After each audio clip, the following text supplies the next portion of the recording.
I was going to introduce you as tech support for the White House, but is that all you do? I'm wearing my official uniform.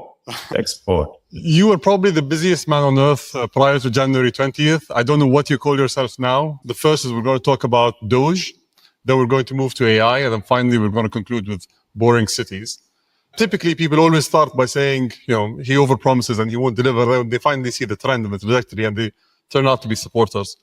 Do you think we'll see that in the government efficiency space? Well, yes. First of all, I think we've got quite a lot of support from the American public, and I think from maybe around the world.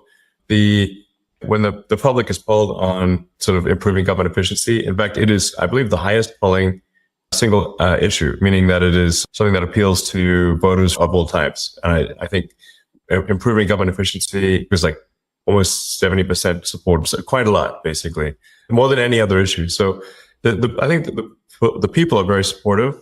Obviously, there's certain elements of the bureaucracy that are not supportive because we are moving them from the government sector to the private sector.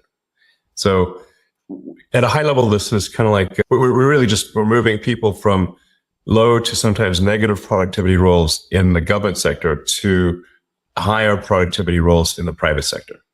And the net effect of that will be an increase in the output of useful goods and services, which increases the standard of living and well-being of the average American.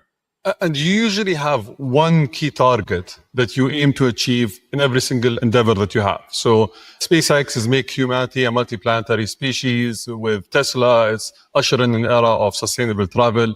What is the one main goal for government efficiency that you have for yourself? Is it saving money? Is it doing something else? What is the one main task that you have for yourself? Yeah, so there's a few ways to describe it, but the actions end up being the same, which is like reducing the size of government and making the government much more accountable to the people, I think is going to lead to a better outcome for the people. What I've said is that we really have here rule of the bureaucracy as opposed to rule of the people, democracy. So we want to restore rule of the people. And so what that means is reducing the size of the federal government, basically reducing regulation. There's a tremendous amount of over-regulation that's happened over time. This is an inevitable consequence of a long period of prosperity, is that you're going to get more and more rules and regulations, more laws accumulate over time. And the normal forcing function for getting rid of rules and regulations is war. So it needs to be some kind of existential war where you have to do a reset in order to avoid being defeated in a war. This is literally throughout history has been the main forcing function for clearing out an accumulation of laws and regulation. In the absence of that, every year you get more laws and regulations until eventually everything is illegal and nothing is permitted. And that's sort of the situation we have these days. So the aspiration here is a reduction in regulation and reduction in government spending such that the economy is able to grow faster. Maybe the economy can grow at 4 or 5% potentially in terms of real useful goods and services output. And then government spending can be reduced by about 3 or 4% of the economy, maybe $1 trillion or more. And the net effect of that would be no inflation from 2025 to 2026. So that would be quite remarkable. And also if the US government is buying less debt, which I think will be the case, if the deficit drops from 2 trillion to 1 trillion, then there'll be 1 trillion less debt that the government needs to buy, which will drop, of course, interest rates to drop significantly. And that means people's mortgage payments, car payments, credit card payments, student loans, whatever debt they have, their debt payments will be less. So I think this is something that will benefit the average American. I think some of the things we're doing also will be hopefully helpful to other countries, because with the new administration, there's less interest in interfering with the affairs of other countries. I think a lot of the times the United States has been kind of pushy in international affairs, which may resonate with a number of members of the audience. And I think we should, in general, leave other countries to their own business. And basically, America should mind its own business rather than push for regime change all over the place. So I think it's probably a good thing for other countries too. So instead of waiting for a war to happen, you went to war against the bureaucracy in the government. Yes, we're essentially just with support and direction of President Trump. We are reducing the size of the bureaucracy, getting rid of excess regulatory regulations. And there's also so many agencies and regulatory authorities that they actually step on each other's feet. It's kind of like having a sports game where there are too many referees on the field, like more referees than players at times. Now, that would be a silly game if the players can't pass the ball without hitting a referee. But it's kind of getting to that point in the US. So there's roughly 450 federal agencies of one kind or another.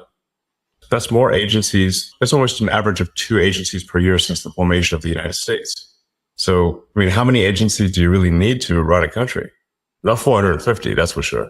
And how do you guarantee that all the incredible achievements that you aim to have in terms of savings, in terms of impacting the lives of the American people are not going to be reversed in 4 years? Typically, the cycle gets reversed every 4 years. Do you think it's going to be so impactful that it won't be reversed? Is there any ways that you can ensure that the progress is going to be continuous?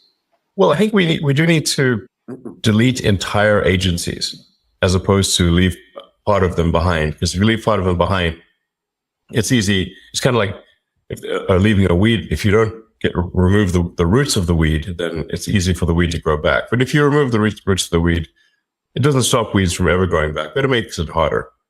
So we have to really delete entire agencies, many of them. Bureaucracy in some new administration, but it'll be from a much lower baseline. So it's a step in the right direction. I think the overarching goal here is to lay the foundation for prosperity that will last many decades, maybe centuries.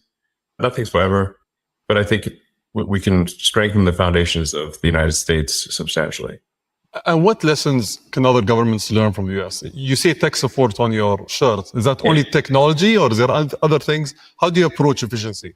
Well, a shocking percentage of the problem, well, maybe it's not shocking for those who know it, but a big percentage of the problem is improving the technology that the government runs on. So the US government runs on a collection of thousands of computers, many of them antiquated, running very old software, and the computers don't talk to each other. In order to make the government more efficient, you have to improve the technology. You may have read about the example I used recently with when President Trump was signing one of the DOGE executive orders of the difficulty of U.S. government workers retiring. Like the maximum retirement rate is $10,000 a month. And the reason for that is because the retirement is entirely paperwork right now. It's manually calculated paperwork that's put in an envelope and then taken down a mine shaft and stored in a mine. And then one of the things that affects the rate at which federal workers can retire is the speed of the elevator in a mine in Pennsylvania, which is bizarre because it should be digital, So then when we said, well, why isn't it digital? They said, well, we have had a digitization program going since 2014. So then we asked, well, so how much progress have you made? And they said, B. You mean you're giving yourself a grade of B? No, we're on the letter B. So we're like, okay, we're going to need to really provide some tech support here. Otherwise, literally, people can't even retire, even if they want to. It's pretty bad. There's a lot of software systems that need to be updated and fixed, in some cases deleted. A lot of things that should be automated. I mean, in terms of the number of, say, U.S. citizens that are operating the mine, it's about 1,000 people are working on this mine. They should be working on producing goods and services that are of much higher value to the public, So, I mean, really, even if somebody just grew tomatoes in their garden and sold them at the farmer's market, that would be more useful than carrying manila envelopes down a mine shaft, safe to say. A lot of the stuff is like that. It's not that any one thing is particularly difficult, but there are 10,000 things that need to be improved.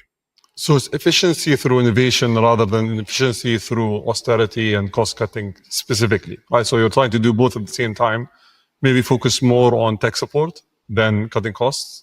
Well, by improving the technology, the costs do reduce. So, it's very expensive to have 1,000 people operate a mine doing paper retirement, whereas that really should just be digitized and be a computer that's with the information stored in the cloud. And it's very straightforward and low cost. So automation, will help there a lot. But a lot of things just really shouldn't exist. They're kind of vestigial. A lot of attention has been on the sort of USAID, for example. When we looked at a lot of those programs, we're like, we should look, why does this actually exist? Is there really a need for it? There's like National Endowment for Democracy, but I'm like, okay, well, how much democracy have they achieved lately? I don't know, not much. So, the picture they have on their website is a picture of Reagan and Gorbachev. That's been a while, that was like the 80s. So I'm obviously not opposed to democracy or, there's all these things that get funded, but we're like, why does this need taxpayer money? It doesn't seem like it does. There's a lot of sort of pushing DEI worldwide. This obviously the Trump administration doesn't agree with, and we want to terminate that stuff, which we are. And, make sure the schools focus on improving basic education of kids. As President Trump said, I think yesterday, maybe today, the United States is currently ranked 40th out of 40 in the OECD for education, which is pretty bad. But in terms of spending, the United States is spending a tremendous amount per student, but achieving very weak results. So, that's just a case where, okay, we need to spend less money and get better results.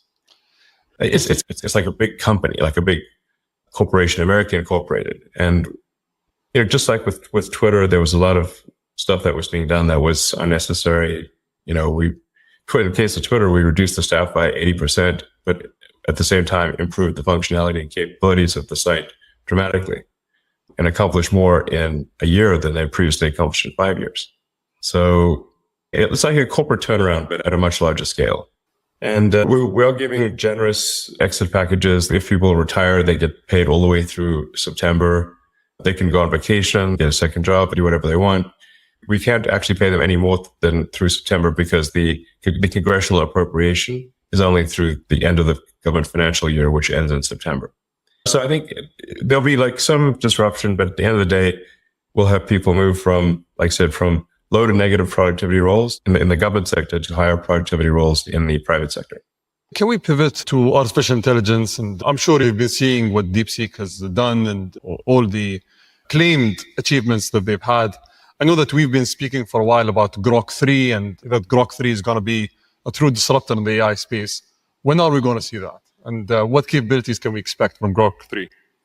Well, Grok 3 has very, very powerful reasoning capabilities. In the tests that we've done thus far, Grok 3 is outperforming anything that's been released that we're aware of. In fact, at times I think Grok 3 is kind of scary smart. You're like, wow, this thing's smart. It's kind of scary. Grok 3 is scary. It's like, wow, this thing's, it comes up with solutions that you didn't even think were like you wouldn't even anticipate, not obvious solutions. So Grok 3 was trained with the most amount of compute and I think very efficiently trained. Grok 3 was trained on a lot of synthetic data and then it goes back and forth through the data and tries to achieve logical consistency. If it's got data that is wrong, it'll actually reflect upon that and remove the data that is wrong. It does not concord with reality. So its base reasoning is very good. In fact, even without fine tuning, Grok 3, the base model. So we're really in the final stages of polishing Grok 3. Probably it gets released in about a week or two. I don't want to be hasty in the release because a lot of the final polish is necessary for a great user experience. In some ways, you can think of it like a house. That last 5% where you finish the drywall and do the painting and the trimming, even though it's not much work, it transforms the house. Yeah. So I just want to make sure that last 5% is done really well. And it's a week, maybe 2 weeks. I think it'll be very good. And I think we think it'll be better than anything else. And then maybe this might be the last time that any AI is better than Grok. Looking forward to it. Everyone's excited about it. So I just want to touch upon a topic that was quoted in the media. You offered, I think they said the group that was led by you offered $97 billion for acquiring OpenAI. I personally take a little round of this. So I was personally involved in the meeting that you and Sam hosted in 2017. And if you remember, and at that point of time, you were the single largest shareholder. I think you contributed $50 million to the company. So it must hurt. don't have any shares, actually. I have no shares in OpenAI. But at that time, it was a non-profit, right? And it must hurt that you need to pay 97 billion for something that you paid $50 million for in the past. Yeah. But I have a specific question here. Can you actually build a company like OpenAI and take it to the scale that you want to take as a non-profit? Is it possible that you build a company that requires billions of dollars in compute capabilities to build these models while being a non-profit? Or was it wishful thinking in the beginning and then, you guys parted ways because it couldn't work? What they're trying to do now is completely delete the non-profit. That seems really going too far. I provided all of the funding for OpenAI in the beginning. So the first almost $50 million for nothing as a non-profit. And it was meant to be open source. I think this is analogous to if you fund a non-profit to preserve the Amazon rainforest, but instead they turn it into a lumber company and chop down the trees and sell them for wood. You'd be like, wait a second, that's the exact opposite of what I donated the money for. So OpenAI is meant to be open source, non-profit, and now it is closed. They changed the name to closed for maximum profit AI. Closed for voracious profit. I mean, they're like, whoa, are they after money next level? So why does this change need to occur? I know that you've been at the forefront of many technologies. Where do you think the biggest economic returns of these models are going to come from? Because currently we're spending billions, and I think you mentioned this before, it's like the gambler syndrome. We're going and spending billions and hoping to pull out a profit at the end of the day. Where do you think the biggest impact in terms of returns are going to be? Well, I think once you have humanoid robots and deep intelligence, you can basically have quasi-infinite products and services available. So with Tesla building the most advanced humanoid robot, then those humanoid robots can be directed by deep intelligence at the data center level. Say you can produce any product, provide any service. There's really no limit to the economy at that point. You can make anything. At that point, will money even be meaningful? I don't know. It might not be. The economic output is productivity per capita times how many people do you have. If in the form of humanoid robots, you have no meaningful limit on the number of robots and the robots can basically do anything, then you'll have a sort of a universal high income situation. Anyone will be able to have as many products and services as they want, with the exception of things that say have artificial scarcity, like a particular piece of art or something like that. But for any goods and services, they'll be available to everyone. So you've been... It's going to be a very different world, In fact, I recommend that people read maybe the Ian Banks, the culture books for a frame of reference. Because money is like a database or an information system for resource allocation. But if you don't have a scarcity of resources, it's not clear what purpose money has. Have you watched the movie Idiocracy? Yes. How do you guarantee that we don't end up in that world if we don't need money, if AI can think for us and do all these tasks, if as people, we're dependent on something else to run the society and everything around it? How do we not end up in that world? In the long term, I mean. Well, I think Idiocracy was basically saying that if smart people don't reproduce, but only dumb people do, then everyone's going to be dumb. That's the opening sequence of Idiocracy. The first 10 minutes are amazing. And I hear people unironically say the statements that are said in the opening sequence of Idiocracy, where, they don't have, they're too busy with their careers to have kids, and they keep postponing having kids for their careers until they're too old to have kids, and then they don't have kids. And I've heard many people be like that. So yeah, I mean, I don't know. I think we might be headed to a bimodal human intelligence distribution where there's a small number. It's kind of maybe like more like Brave New World, Aldous Huxley, where you've got sort of a small group of very smart humans, but then maybe the average intelligence drifts lower over time, potentially. Because we have assortative mating, in the last few decades or several decades that did not exist before. So, but human intelligence, I think, will be dwarfed by machine intelligence.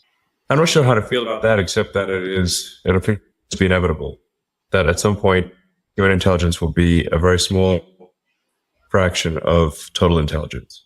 Digital intelligence will more than 99% of all intelligence in the future.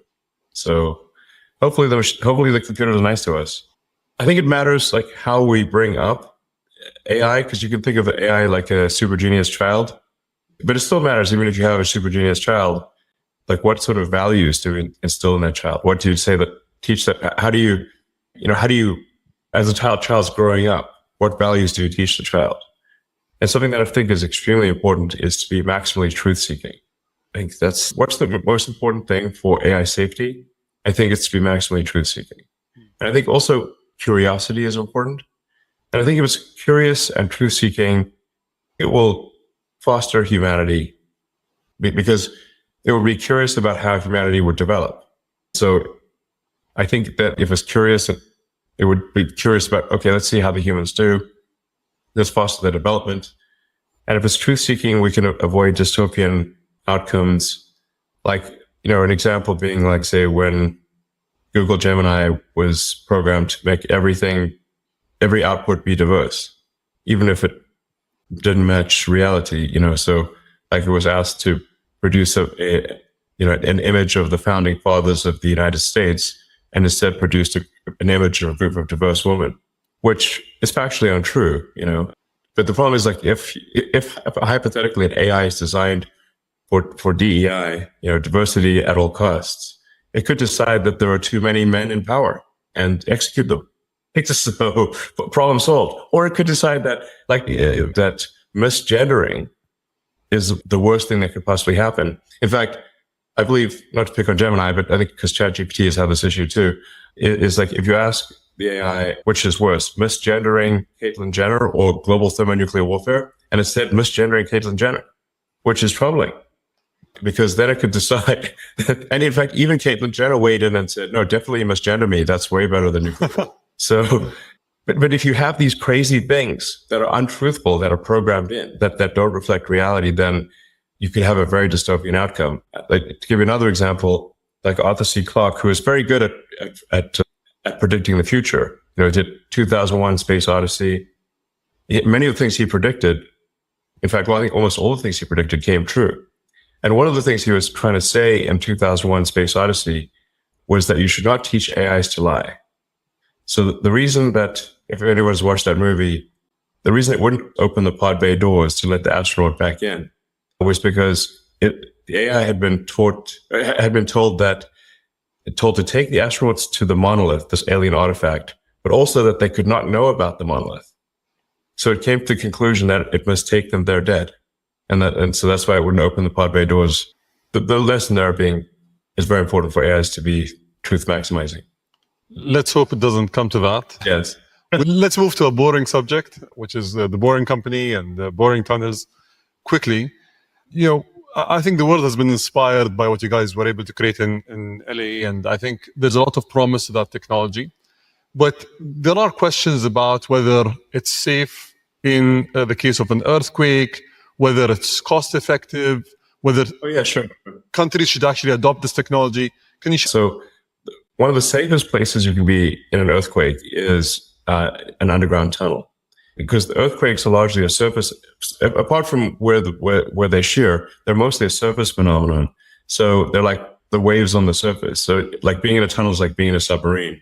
Even if there's a storm above you, the waters are calm as a submarine. And in fact, when there have been massive earthquakes, like there was a few decades ago, a massive earthquake in Mexico City, the safest place to go was the subway. If there is global thermonuclear warfare, you really want some tunnels. Underground's a good place to be if in a worst case scenario for global thermonuclear warfare. On a more everyday note, what's really useful about the tunnels is alleviating traffic in congested areas. So obviously if you've got very tall buildings, but you have that are 3D, so they're going 3D up, but you have a road surface which is 2D, you're just naturally going to have a problem where people try to go from the 3D object, which is the building, to the 2D object, which is the road surface.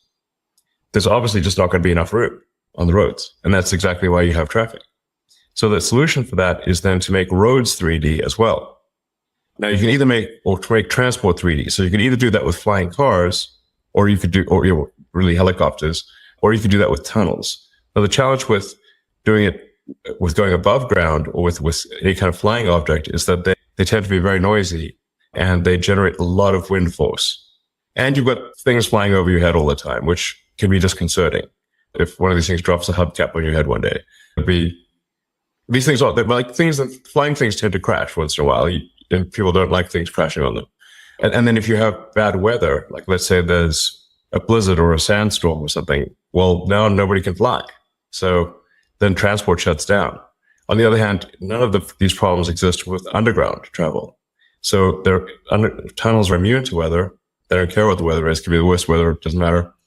Nothing's going to fall on you because you're underground. There's no wind force and it's very quiet. I think going 3D underground is much better than 3D above ground for solving traffic in cities. We have a demonstrated case of this in Las Vegas. People can try out the Boring Company tunnels in Las Vegas. We're busy connecting the whole city with all of the big hotels and the convention center and the airport and everything. So I don't think they need to fly all the way there. In 2017, you came here and the UAE was the first place in the Middle East where Tesla was launched. And I think it's done exceptionally well.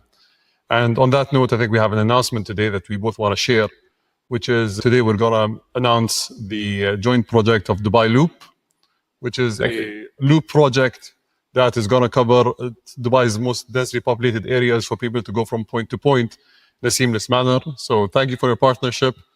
And well, thank you. We hope it changes people's lives. That'll be cool.